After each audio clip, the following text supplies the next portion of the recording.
Docteur de la semaine, mesdames, messieurs, bonjour et merci de prendre une fois encore le rendez-vous. Dans ce numéro, nous allons nous intéresser à l'étude de quelques bactéries résistantes au bêta-lactamine isolées d'infection urogénitale, caractérisation moléculaire et sensibilité aux extraits de 3 plantes de la pharmacopée béninoise. Et pour en parler, nous recevons pour vous Charles Ornel Koudopon. Il est docteur en microbiologie et biologie moléculaire. Docteur Charles Ornel Koudopon, bonjour. Bonjour, monsieur le présentateur.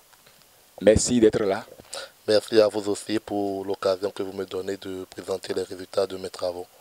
Bien, comme je l'annonçais, nous allons nous intéresser avec vous à l'étude de quelques bactéries résistantes au bêta-lactamine isolées d'infection urogénitale, caractérisation moléculaire et sensibilité aux extraits de 3 plantes de la pharmacopée béninoise. Et d'entrée, nous allons vous demander de nous expliquer en 2 thèmes plus simples ce qu'il convient de comprendre à travers cette thématique. Pour expliquer de manière succincte cette thématique, aujourd'hui nous avons les infections communautaires. Les infections sont dues au fait à la pénétration d'un micro-organisme, notamment d'une bactérie, dans l'organisme et qui se multiplient et causent des dommages à l'hôte. Donc les infections urogénitales constituent au fait des infections couramment rencontrées dans les structures sanitaires aujourd'hui. Et en réponse aux infections comme les infections urogénitales, il y a les antibiotiques qui sont utilisés. Les antibiotiques, ce sont des produits naturels ou synthétiques doués d'une propriété antibactéricide ou bactériostatique, c'est-à-dire qui peuvent tuer ou bloquer la multiplication d'une bactérie au sein de l'organisme. Donc, parmi ces antibiotiques, nous avons plusieurs familles d'antibiotiques, dont la famille la plus utilisée, la plus grande, c'est la famille des bêta-lactamines. Donc, c'est sur cette famille que nous avons voulu travailler parce que du fait de l'utilisation intensive de cette famille d'antibiotiques, nous assistons aujourd'hui à des problèmes de résistance. On parle de résistance lorsque qu'une infection due à une bactérie qui était normalement sensible à un antibiotique devient du fait de la mauvaise manipulation de l'utilisation abusive résistante à cette bactérie devient résistante à cet antibiotique, donc le traitement avec cet antibiotique ne répond plus. Donc la famille des bêta-lactamines est une famille plus ciblée du fait de son utilisation fréquente, du fait du coût relativement faible des médicaments qui constituent cette famille des bêta-lactamines. Eh bien, quelles sont les réflexions qui vous ont poussé à travailler sur cette thématique? Les réflexions qui nous ont poussé à travailler sur cette thématique, c'est d'abord les cas cliniques.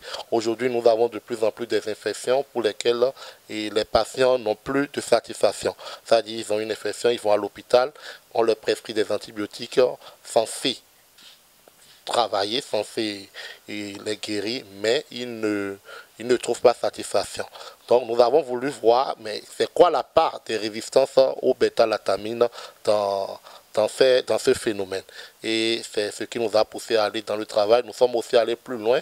Quand nous avons eu à constater les cas de résistance, nous nous sommes dit, bon, voilà qu'il y a de ces molécules qui ne répondent plus dans la médecine conventionnelle.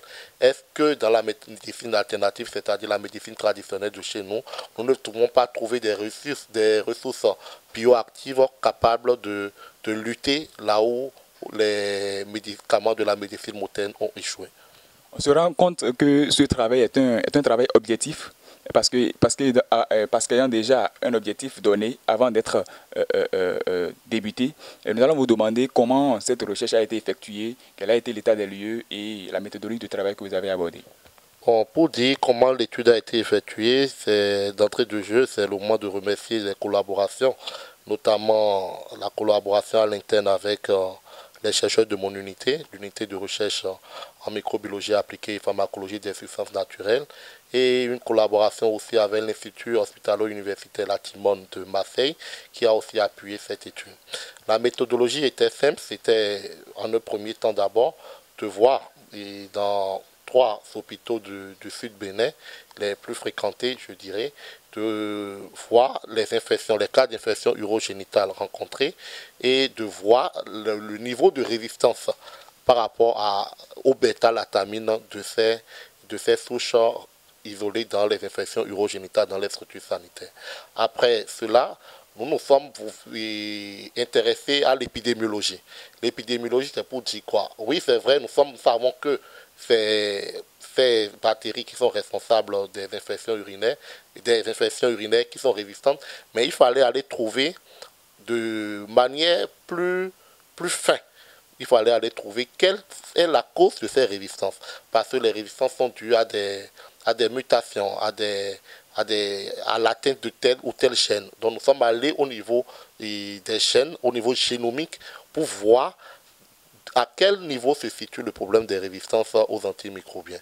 Donc nous avons trouvé des gènes de résistance et nous sommes allés jusqu'à voir au niveau d'un gène retrouvé particulièrement qui conférait une résistance au carbapenem, qui est une sous-classe des bêta-lactamines. Nous sommes allés voir parce que ce n'était pas courant, cette résistance. Nous sommes allés jusqu'à voir l'épidémiologie du point de vue géographique pour voir est-ce que cette souche a été déjà retrouvée une fois dans un pays. Et nous nous sommes rendus compte que c'était une souche qui n'existait pas encore. Du point de vue génomique, nous avons rencontré que cette souche n'avait jamais existé dans un autre pays. Et c'était la première fois où on rencontrait une telle souche. Et cette souche était aussi très proche d'une souche obtenue au Ghana. Donc nous nous sommes dit, voilà, est-ce que ce n'est pas...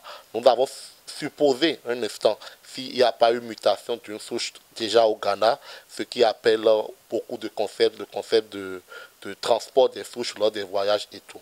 Donc c'était un peu ça la méthodologie. Après avoir fait l'état des lieux de ce côté, nous sommes allés alors à la rencontre des acteurs de la médecine traditionnelle, que sont les herboristes de marché, les tradithérapeutes et les utilisateurs eux-mêmes de plantes traditionnelles.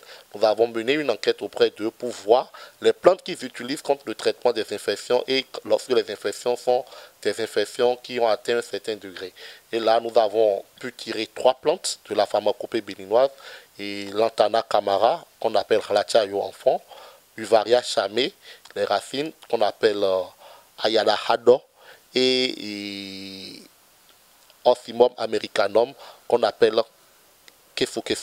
Donc c'est ces 3 plantes qui ont constitué les plantes les plus citées et les moins étudiées par ces acteurs de la médecine traditionnelle. Nous avons donc pris les extraits de ces plantes que nous avons testés en laboratoire. Nous nous sommes rendus compte que ces extraits étaient actifs, surtout les extraits éthanoliques, et surtout l'extrait éthanolique de Uvaria chamé avait donné un très bon rendement du point de vue efficacité. Et c'est ce que nous avons pu donner comme résultat au cours de ces activités de recherche. Nous nous sommes aussi allés plus loin, comme il a donné l'activité que nous recherchons. Nous sommes allés passer aujourd'hui dans la dynamique de se conformer et aux réglementations. Nous sommes allés voir de quelles molécules étaient responsables de cette activité. Nous avons identifié les calcones, les dihydrocalcones qui étaient responsables de l'activité antibactérienne de cette plante, de la racine de cette plante qu'on appelle Uvaria chamé.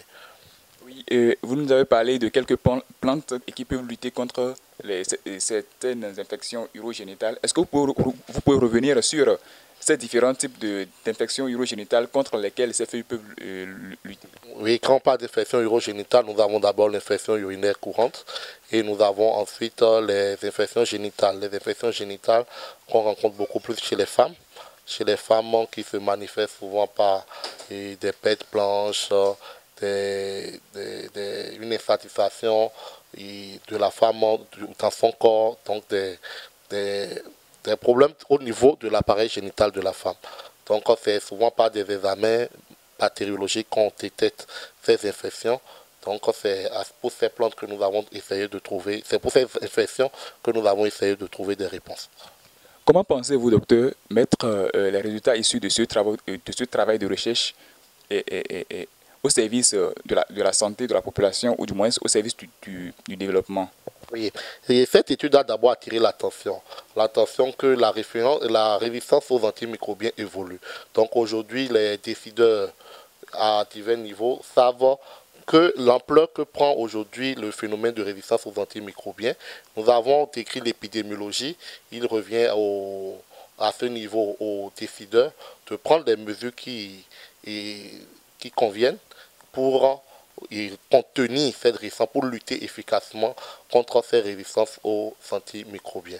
Et de l'autre côté, les plantes de la médecine traditionnelle dont nous avons parlé, nous avons continué avec les effets. Après la thèse, nous avons continué avec les effets de toxicité pour voir la toxicité de ces plantes, pour voir comment les mettre sous une forme galénique, soit en poudre, soit sous forme de gélule, pour que la population puisse s'en servir en cas d'infection urogénitale pour se soigner.